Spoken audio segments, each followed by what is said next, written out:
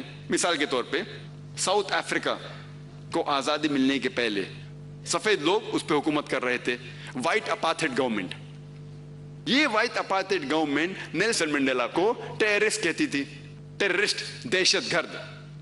اور یہ white اپارتھائڈ government, سفید لوگ کی حکومت، انہیں 25 سال سے زیادہ رابن آئلینڈ میں قید کر چکی تھی۔ لیکن عام ساؤتھ افریقن انہیں کہتے تھے کہ وہ ایک اچھا انسان ہے، ان کے لیے ایک ہیرو تھا۔ سیم آدمی، وہی کام، لیکن 2 ڈفرنٹ لیبلز، 2 علیحدہ لقب۔ اور ابھی چند سال پہلے اسے ایوارڈ ملتا ہے نوبل پرائز فار پیس۔ وہی انسان جس کو پہلے لوگ کہتے تھے کہ دہشت گرد ہے، کچھ سال پہلے اسے ایوارڈ ملتا ہے نوبل پرائز فار پیس، سب سے اونچا ایوارڈ امن کے لیے ملتا ہے نیلسن منڈیلا کو۔ آپ دیکھیں گے وہی شخص، وہی کام، لیکن 2 ڈفرنٹ لیبلز۔ اسی لیے لیبل دینے کے پہلے ہمیں یہ جانچنا چاہیے کہ کس کام کے لیے وہ جد و جہد کر رہا ہے۔ دوسری غلط فہمی جو اسلام کے متعلق ہے وہ ہے لفظ جہاد میں۔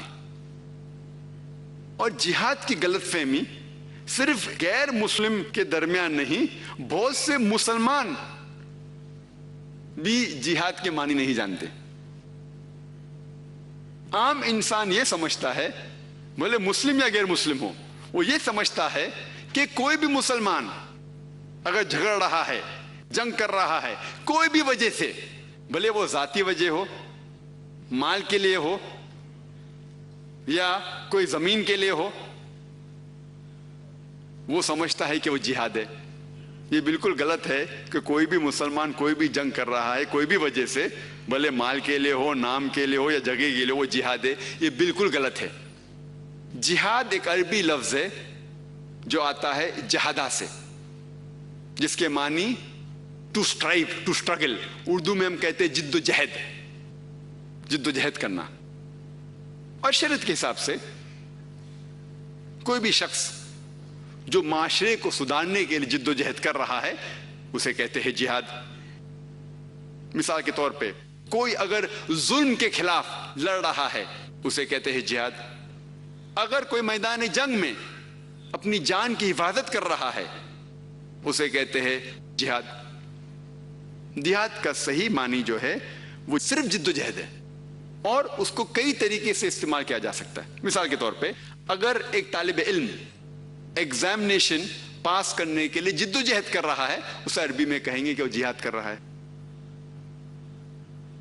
جہاد کی معنی ہے جد و جہد۔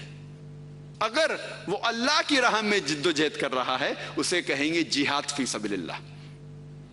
اور کئی لوگ جب جہاد کا ترجمہ کرتے ہیں انگریزی میں، اس کا ترجمہ کرتے ہیں ہولی وار، پاک جنگ، اور یہ بالکل غلط ترجمہ ہے، چونکہ ہولی وار عربی میں ہے حرب مقدسہ، اور یہ لفظ حرب مقدسہ کئی بھی قرآن میں کئی بھی حدیث میں نہیں آتا۔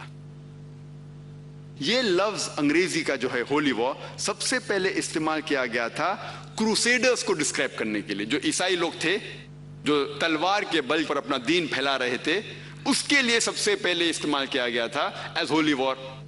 اور افسوس کی بات ہے کہ نہ ہی صرف غیر مسلم بٹ کئی مسلم اسکالرز، انورٹ کامرس، اپنے آپ کو جو عالم کہتے ہیں انورٹ کامرس، وہ بھی جہاد کا ترجمہ ہولی وار کرتے، جو بالکل غلط ہے۔